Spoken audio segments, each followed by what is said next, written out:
Welcome to Burlap Teachers. Enjoy the video. You start by powering down and removing all batteries or the charge pack-so-nothing shorts.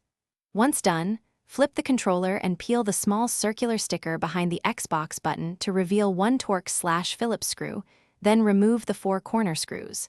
Make sure to keep screws organized. You will need them in a specific order when reassembling.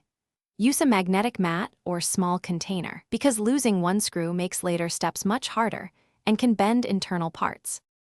Once the screws are out, position the controller face down and wedge a plastic pry tool into the seam near the top. Gently separate the front and back halves because clips can snap if forced. When you have a small gap, work around the edge to free the tabs. Make sure to stop when you see the ribbon or flex cable that links the side panel and board. You must unplug that connector by lifting its latch or pulling straight out, because the side panel will not clear otherwise. With the flex cable disconnected, you can now slide the side panel off the controller. Pull evenly to avoid bending clips. Once removed, inspect the plastic tabs and cable ends for cracks or fraying.